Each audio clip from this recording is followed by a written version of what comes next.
Mes sœurs bien-aimés, bonsoir. Bethesda, bonsoir. Bon sabbat dans le Seigneur. Nous sommes contents encore une fois de nous retrouver dans la maison du Seigneur. Comme il a si bien dit, ma maison sera appelée une maison de prière. Une maison de prière pour tous les peuples. Et seulement si nous pouvons comprendre la profondeur de cette déclaration du prophète, Jésus aussi l'a répété, ma maison devrait être une maison de prière pour tous les peuples. Les peuples devraient pouvoir apprendre à prier dans sa maison. Après 10 jours, frères et sœurs bien-aimés, à vous qui nous suivez en ligne, nous devons comprendre que la prière n'est pas une simple affaire, simple chose qu'on fait comme ça. Comme j'ai beaucoup prié et demandé à Dieu de pouvoir parler par mon canal, j'espère que vous avez reçu la quintessence qu'il a voulu. Parce que je n'ai pas je ne peux pas m'oser même pour dire que je vous ai tout transmis. Parce que je n'ai pas vraiment la capacité de sonder le cœur de chaque auditeur et pour dire le mot exact au moment opportun. J'espère que le Seigneur vous a inculqué le nécessaire. Depuis la nuit des temps, Dieu a toujours voulu que son peuple apprenait à prier. Comme il n'y a pas de coïncidence dans la parole de Dieu, il n'y a pas ce mot en hébreu. Les disciples ont demandé à Jésus de les apprendre à prier et Jésus l'a fait. La prière, cela s'apprend au jour le jour. La prière, cela est réservé à un groupe. La prière est réservée. On peut toutefois penser ou bien parler à Dieu, avoir l'impression, on peut toutefois même être en face de Dieu et on parle face à face tandis qu'on ne prie pas. La prière est réservée. J'espère que demain, si Dieu le veut, il pourra vous enseigner à travers la parole encore. On peut être en train de parler face à face avec Dieu et qu'on ne peut pas prier Dieu. La prière. Nous souvent dit, prière a une puissance. Pensez-vous qu'on peut laisser une âme entre les mains de n'importe qui? Nous souvent dit que la prière sont âmes puissantes.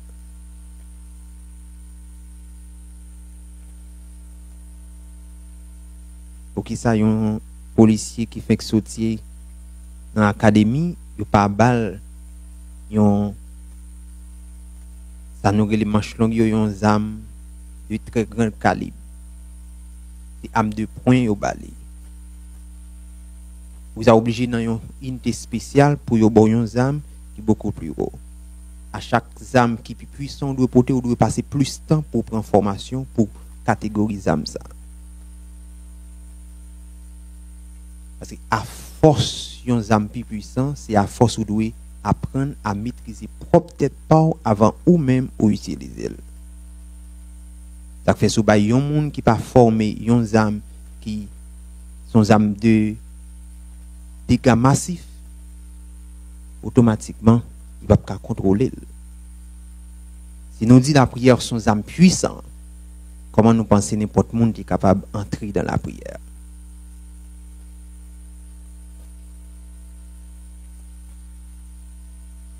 La prière est réservée, frères et sœurs bien-aimés. C'est pourquoi on devrait apprendre à prier. On termine la prière de Jésus. Comme je vous le dis déjà, la prière de Jésus termine là où il est dit « Délivre-nous du mal.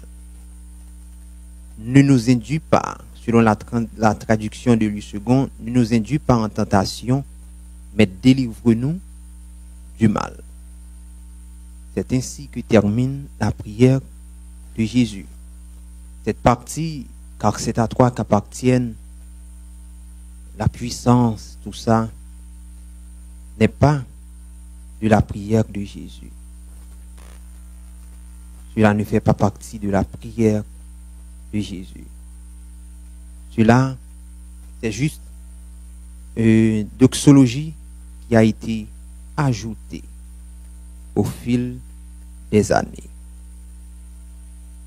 Cela ne fait pas partie de la prière que Jésus a enseignée à ses disciples. Il y avait ce grand Grégory de Nicée. Il est à la base de cette doxologie. C'est lui qui a ajouté cette doxologie après la prière de Jésus, mais ce n'est du tout pas de la prière originale. Mais la prière de Jésus termine avec une considération assez particulière par rapport avec les autres mentions, les autres requêtes. Ne nous soumets pas à la tentation. Prions, frères et sœurs bien-aimés. Notre Père et notre Dieu, c'est-à-dire que nous voulons encore parler aux oreilles de ton peuple.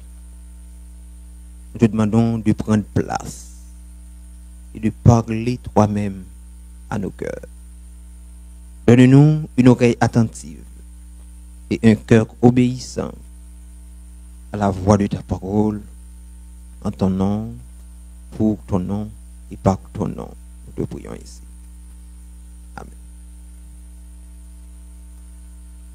Frères et sœurs, nous terminons certes les 10 jours, mais crois que nous allons continuer. Chez nous, nous allons continuer dans nos chambres respectives.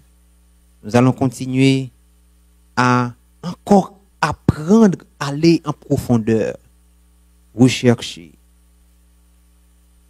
Parce que autant qu'on puisse avoir de la connaissance, autant qu'on puisse avoir plus d'âme, autant c'est mieux. Ne nous induis pas en tentation, mais délivre-nous du mal. Si nous sommes logiques, cette phrase a un paradoxe. Ne nous induis pas, mais délivre-nous du mal. Comment celui qui m'induit en tentation, je peux encore lui demander de me délivrer du mal? Si je supplie le Père pour ne pas m'induire ou me conduire dans la tentation, et je lui demande de me délivrer, il y a quelque chose qui ne va pas dans la construction de cette phrase. Est-ce que vous voyez que cela paraît logique? Je demande à Dieu de ne pas me délivrer, c'est que j'ai l'impression qu'il me conduit vers la tentation. Et je lui demande, t'en prie, ne le fais pas. Jacques, dans Jacques 1er, au verset 13, il est dit,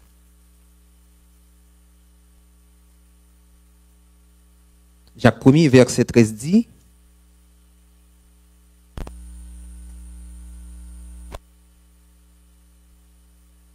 que personne, lorsqu'il est tenté, ne dise, c'est Dieu qui me tente. Car Dieu ne peut être tenté par le mal et il ne tente lui-même personne. Dieu ne peut être tenté par le mal et lui, il ne tente lui-même personne. C'est pour vous dire, cette traduction trouvée dans 8 secondes ne nous induit pas en tentation, pose un problème. Mais heureusement, le texte original est là. Comme Jacques a redressé la barre, Dieu ne tente personne. Dieu ne tente personne. En terminant leur prière, Jésus évoque un mot assez problématique.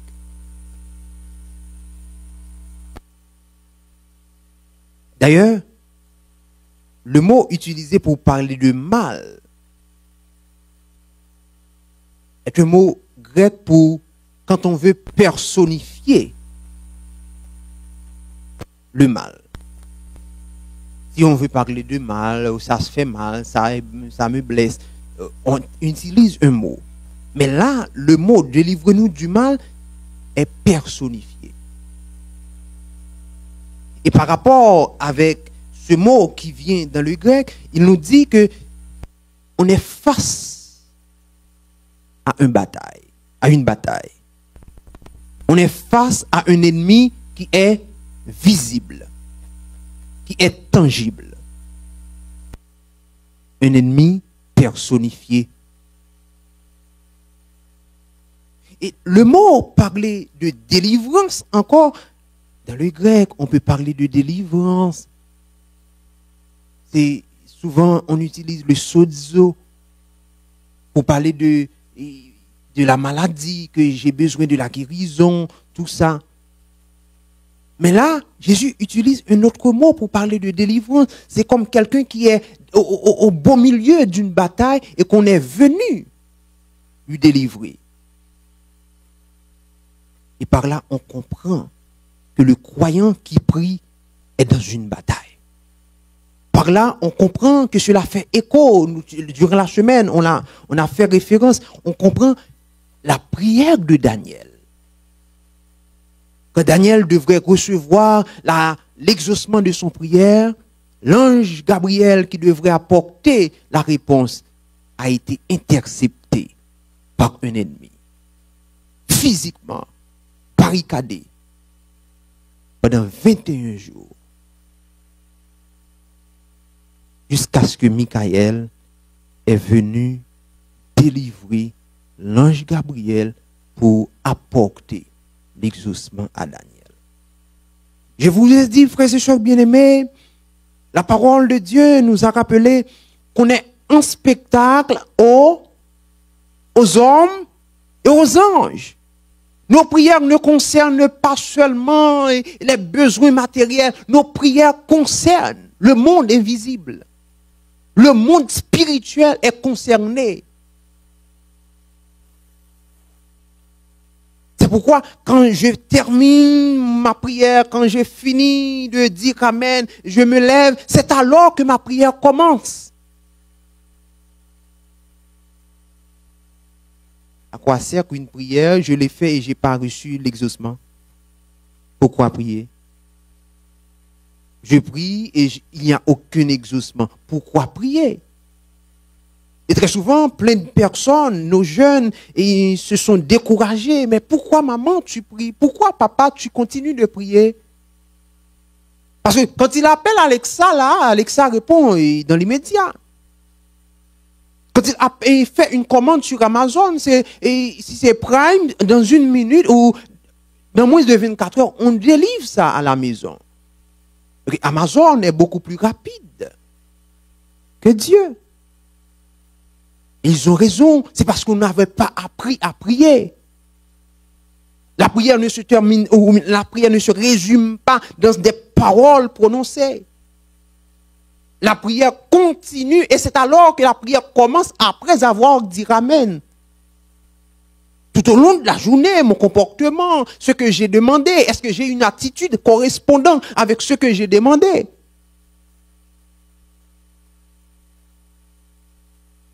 Puisqu'on n'avait pas été enseigné sur la prière, on affiche un comportement différent de nos mots prononcés.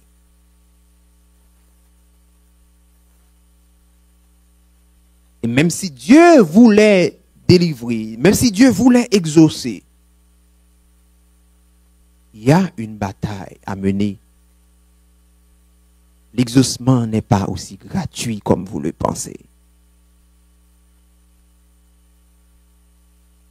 Parfois, vous l'avez vu, vous bloquez vous-même l'exaucement. Voilà pourquoi Jésus nous a fait comprendre à la fin de la prière que nos prières ne concernent pas seulement nous, croyants, l'Église dans son ensemble. La prière concerne le monde invisible. Le monde spirituel est concerné par nos prières. Parce que c'est le royaume qui va venir. Vous imaginez, Daniel vient d'un royaume, il est à Babylone, et le roi de Babylone vient tout juste d'écraser son royaume, le royaume de Jérusalem, de Juda. Et que Daniel veut montrer qu'il est le fils du roi, vraiment. Et vous pensez que Daniel allait afficher n'importe quel comportement? C'est pourquoi sa vie était une vie de prière pour montrer aux Babyloniens qu'il est encore le fils du royaume. Par son intermédiaire, Dieu montre qu'il est le roi des rois. Par son intermédiaire, Dieu montre à Nebuchadnezzar qu'il y a un royaume qui devrait venir. Il y a un petit royaume, la petite pierre est un royaume qui va venir. Mais imaginez que Dieu n'avait trouvé personne. Il y avait plein d'enfants d'Hébreux. Mais ces 4 jeunes hommes ont choisi de faire la volonté de Dieu à Babylone. Il y avait plein de jeunes de Juda, de race royale qui étaient là. Mais seulement ces 4 ont choisi de prouver qu'il vient de Dieu.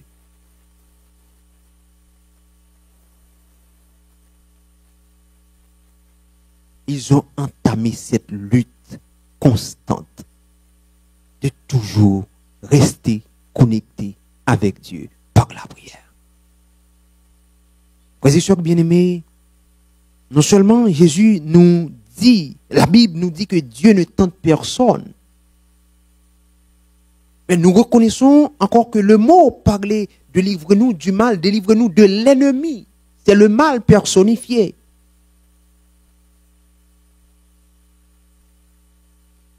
Mais il y a cette difficulté dans les langues, et le grec ne s'écarte pas.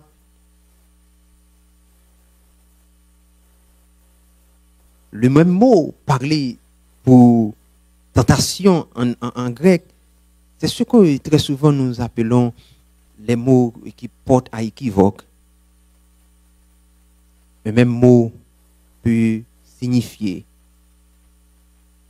différentes significations, différents mots, différentes autres définitions. Le même mot pour parler de tentation parle aussi d'épreuve. Mais pour comprendre la traduction originale, on nous dit ne nous abandonne pas dans la tentation. Au lieu de nous induire pas, ne nous conduit pas en tentation, on comprend ne nous abandonne pas dans la tentation. Le croyant qui prie suggère à Dieu que je serai toujours tenté. Et c'est ça le verset 14 de Jacques nous dit. Que dit le verset 14 de Jacques 1er? Mais chacun est tenté quand il est attiré et amorcé par sa propre convoitise. On est tenté par nos convoitises. Ce que j'ai envie chaque jour, ce que j'ai envie de faire pour mon ego. Jésus nous a interpellé que la prière devrait être quelque chose de collectif. Ce n'est pas le moi, c'est le nous dans la prière. Mais il sait en tant qu'humain, nous serons tentés par nos convoitises charnelles, nos convoitises personnelles. Je veux pouvoir, c'est moi qui soit sur le devant de la scène. Il sait que c'est dans notre nature. Il sait que nous allons peut-être succomber. Il nous invite au moment de tomber, de prier le Père pour ne pas nous laisser au beau milieu du mal.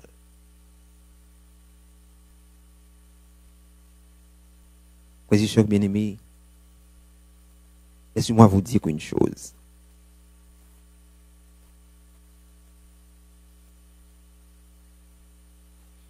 Imaginez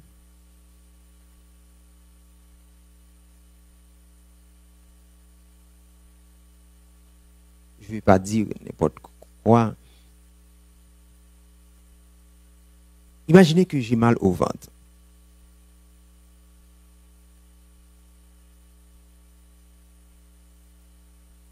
Mais je ne sais pas vraiment qu'est-ce qui... Parce que nous, en tant qu'Haïtiens, pour une bagaille, nous sommes capables de dire si on est malade dans le ventre, votre a fait mal, ça n'a pas dit rien.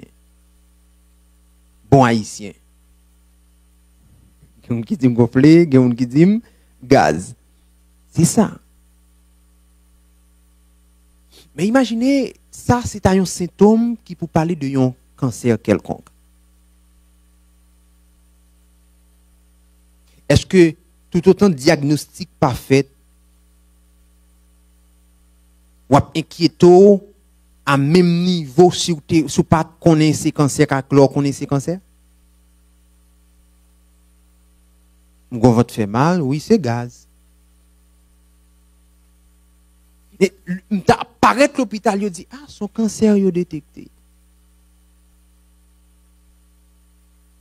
Diagnostic ça fait un l'autre mouvement dans la tête. Imaginez que nous pas jamais connaître malade. Il y a des gens qui pas connaître malade, pas gain trop inquiétude la faire, il pas gain guérison la chercher.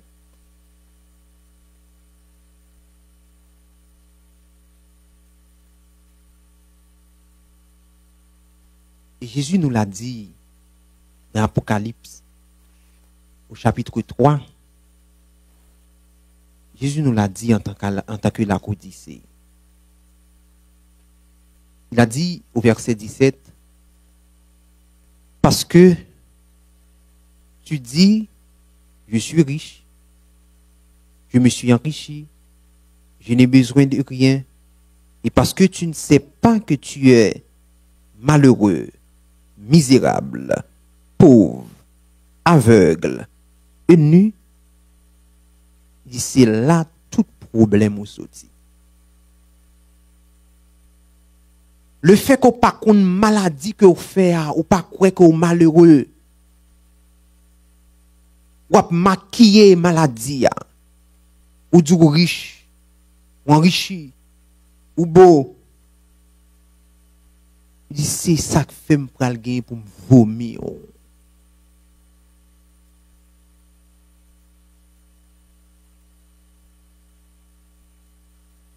Concilier Apocalypse et la prière de Jésus, il a voulu nous dire que nous devons reconnaître que chaque jour nous sommes tentés par nous-mêmes. Nous sommes tentés par le moi. Chaque jour nous devons apporter cette couverture d'humilité pour demander à Dieu de nous délivrer du mal. Ça est arrivé à Pierre. Jésus est en train de persuader Pierre pour dire, Pierre, Satan t'a réclamé. Mais j'ai prié pour toi. Pierre dit, non, maître là, quel que soit contre aller ma plateau. Je suis prêt pour mourir pour vous. Jésus révélait le diagnostic sous la ville. En dépit de tout, il comptait sur le moi parce qu'il gagnait épée, il est un soldat, il est bien formé. Frères et sœurs, dans la vie chrétienne, le moi ne compte pas. Le moi n'existe pas. Soit on est chrétien, soit on ne l'est pas. C'est pourquoi Jésus nous dit, si quelqu'un veut me suivre, qu'il renonce à lui-même, qu'il renonce au moi. Le moi n'existe pas. Tant que ce que je fais, c'est pour moi-même, ma prière est vouée déjà à l'échec.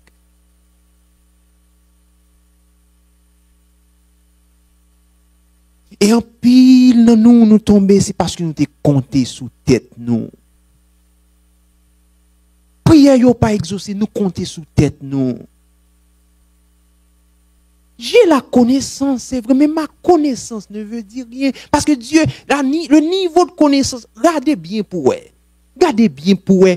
Niveau connaissance ou organe là, ou enflé d'orgueil pour lui. Gardez sous pas de perdre un bon temps là, vous, sous pas de donner plus que ça.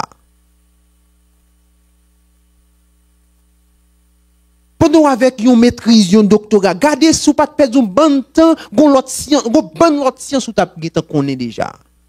À quoi bon qu'on y aura enorgueilli de petits sorgues là.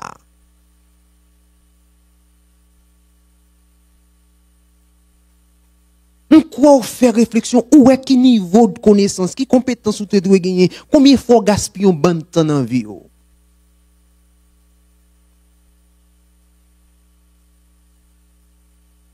Et aujourd'hui, l'intelligence artificielle vient désapprouver nous toutes. Et pour nous montrer que la connaissance n'est rien. Aujourd'hui, le monde ne cherche pas des hommes qui peuvent contenir des informations. On cherche des hommes qui sont honnêtes dans l'entreprise. Parce que l'intelligence artificielle peut me donner l'information que j'en ai besoin. Aujourd'hui, on cherche des ouvriers avec de l'honnêteté, le sens moral, qui a le sens de l'urgence, qui a l'intelligence émotionnelle, qui peut faire de l'empathie, qui peut atténuer les conflits au milieu de l'institution, de l'entreprise. On cherche ces gens. Ils sont là, ce sont des soft skills. Ce sont des soft skills, des gens qui ont des compétences et basiques et au quotidien, ce qu'on a besoin pour vivre. C'est ce qu'on cherche aujourd'hui au beau milieu de l'intelligence artificielle. Parce que l'IA peut tout faire. Si nous sommes énorgueillis pour nous capables de gagner connaissance sous connaissance, oui, ça bon. Et on n'a pas besoin de s'enorgueillir.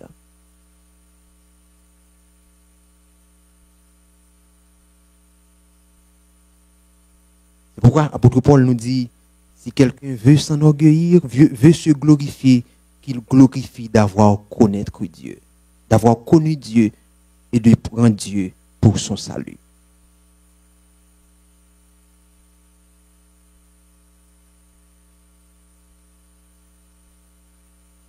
Ellen G. White, parlant de cette prière, a fait une déclaration. Elle a dit, ceux qui vivent le plus près de Jésus aperçoivent plus clairement la fragilité et la nature pécheresse de notre nature humaine.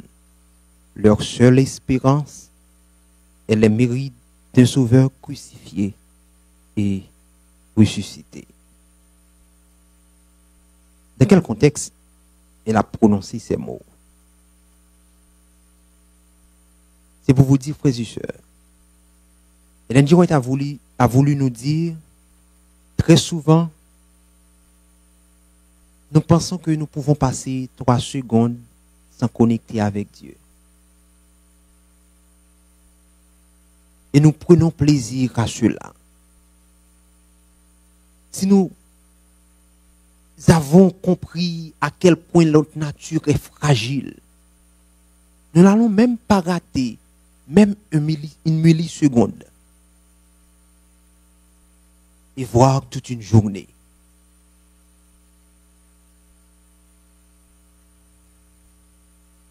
Frères et sœurs, se déconnecter de Dieu, si vous ne l'avez jamais expérimenté, c'est fragile pour l'âme.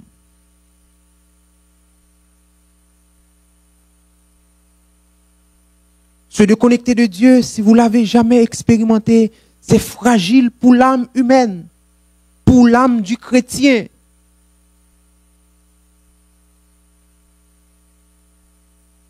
Côté yon non-croyant, ça pas dit rien parce qu'il est dans un camp ennemi, mais nous-mêmes qui faisons déjà allégeance au Seigneur, c'est fragile pour nous. Aussi sage, Salomon était capable sage, toute chute Salomon dépend parce qu'il était pensé, il était capable d'écarter de Dieu par sa sagesse. Quelques secondes de oisiveté suffit à l'âme humaine pour chuter.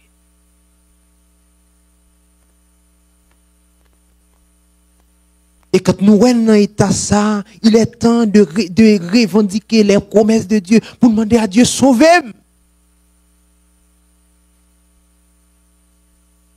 Si tout le monde ne pas reconnaître que j'ai ça comme illustration.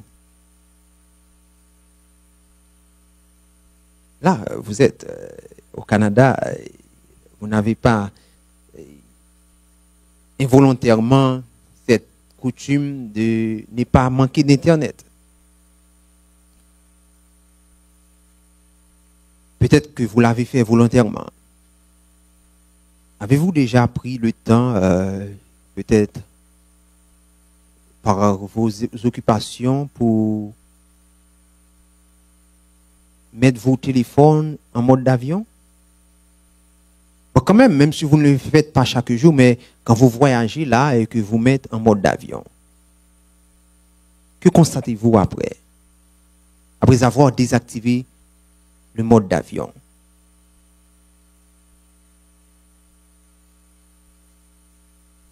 Il y a un paquet de messages qui a entré. Et parfois, c'est comme téléphone non? Freeze. Si c'est sur WhatsApp ou quand envie voir un message dans le premier moment ouvrir là, ou pas capable faut ou bal temps pour le faire synchronisation, pour le prendre temps pour le faire ça le doit faire. Pourquoi? Parce que le téléphone avait été déconnecté du réseau.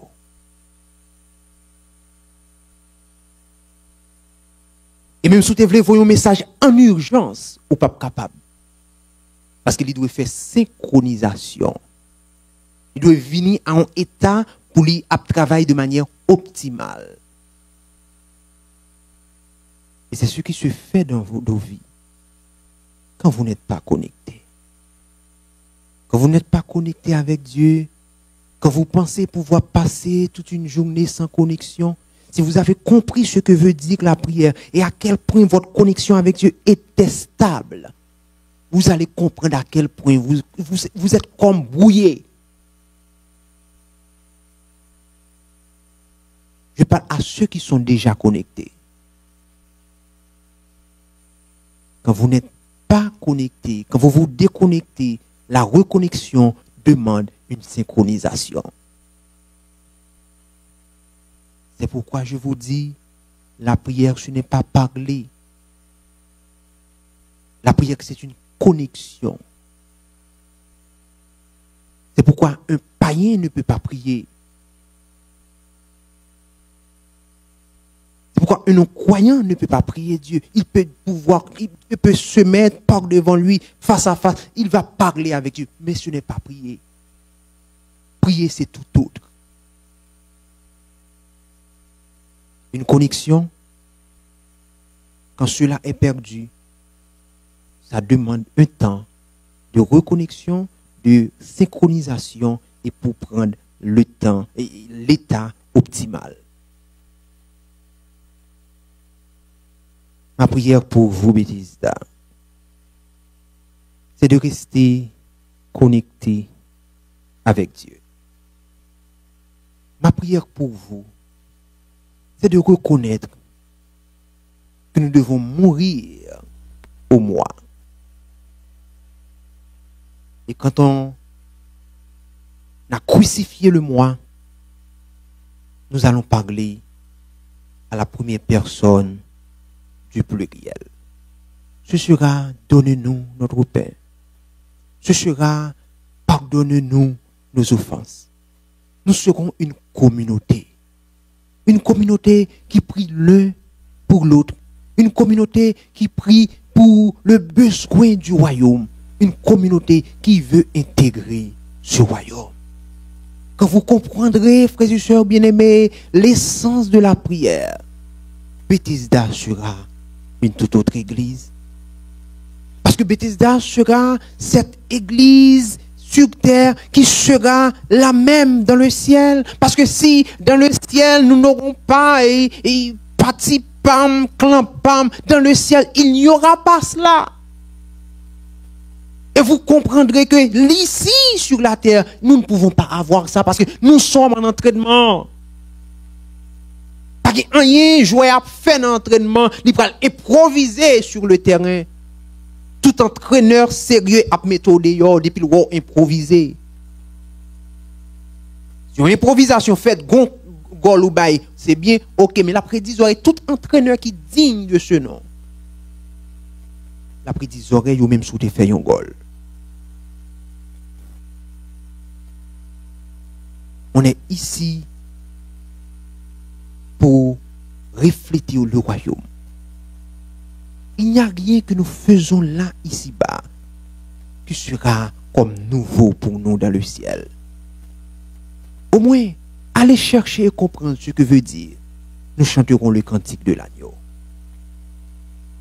Si vous pensez qu'il y aura des improvisations dans le ciel, que nous serons des gens tout nouveaux, on va nous apprendre comment nous conduire dans le ciel, allez chercher et comprendre ce que veut dire. Nous chanterons le cantique de Moïse et de l'agneau. Comment des gens qui ont vécu des millénaires de nous vont pouvoir chanter au même moment le même cantique, la même cantique qu'ils n'ont pas répété ensemble avec nous. Le cantique de Moïse et de l'agneau sera un cantique intrinsèque pour les sauver. Et frères et sœurs bien-aimés, pas rien Abraham pral expliquer que ou même ou pas de vivre personnellement dans l'expérience. Et qu'il bagaille même ou pral dit que Abraham a été étonné parce qu'on vive des millénaires après lui. Mais tout ça qui nomme chrétien, c'est lui-même, nous tout cap là dans le royaume. Après pour ressentir.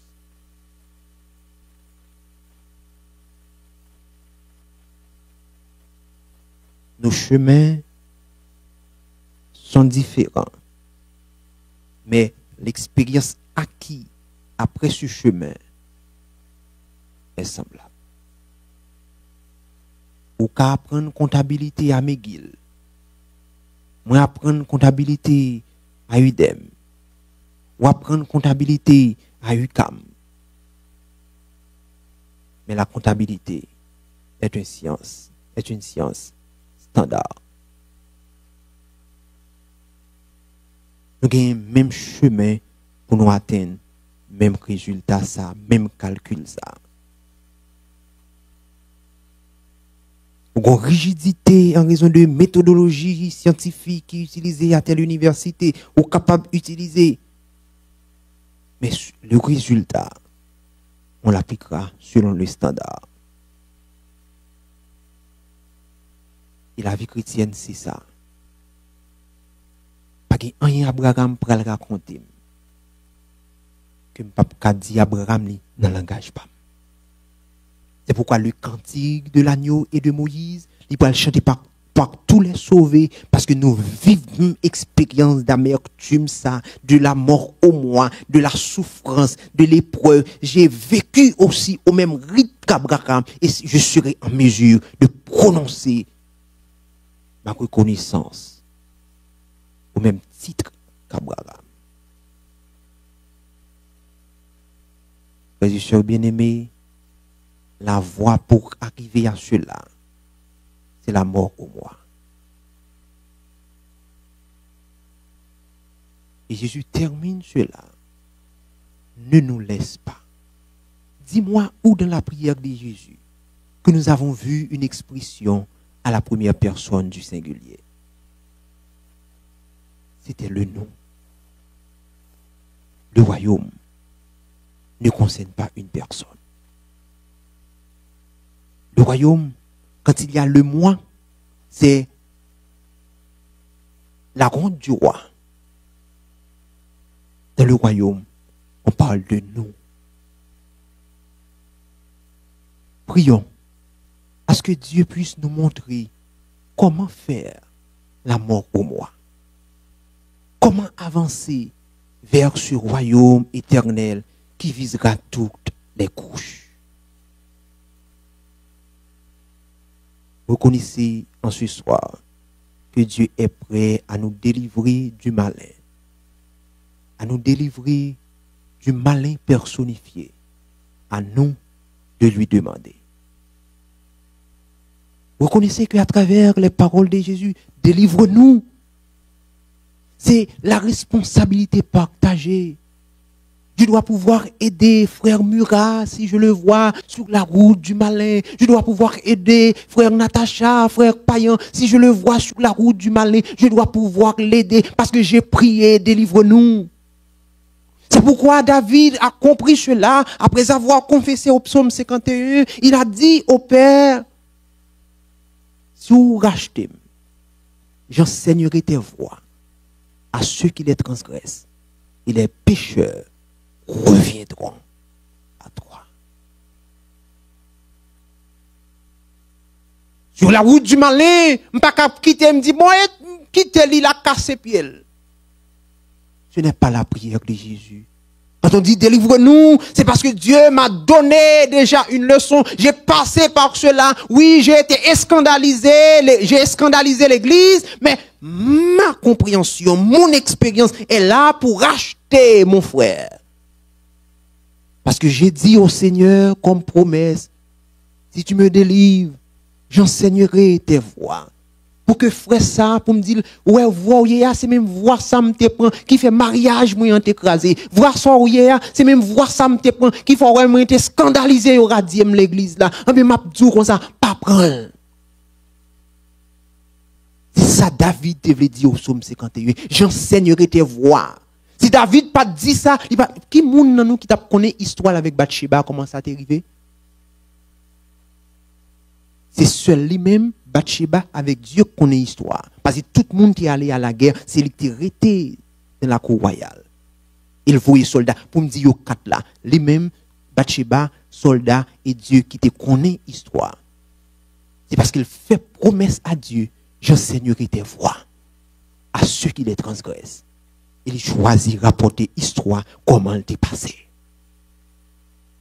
Et si vous avez le temps d'analyser l'histoire de David et Bathsheba, n'après qui j'ai un monde tombé dans le péché. Nous avons cette étape vertigineuse qui gagne comment un monde entrer directement pour tomber dans le péché. David explique à travers son histoire. Et si nous captons l'histoire ça, sur la voie du malin, n'après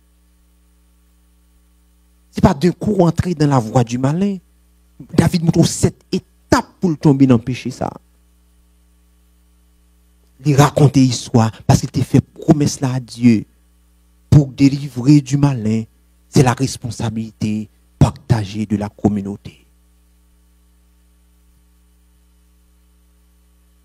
Frères et sœurs, si nous mangeons ensemble, si nous demandons à Dieu notre pain, si nous demandons à Dieu pour que sa volonté soit faite dans nos vies, la peine de mon frère sera ma peine. Sa chute sera ma chute. Parce que quand on parle des adventistes, je serai dedans. Ce qui fait, sa chute sera ma chute. Et puisque sa chute est la chute de l'Église, je vais devoir veiller sur lui pour ne pas scandaliser l'Église. Que le Seigneur, dans sa grâce et dans son amour, puisse continuer à vous enseigner cette prière vibrante, fervente et puissante. C'est le vœu de mon cœur pour moi, pour Bethesda. Que le Seigneur vous bénisse.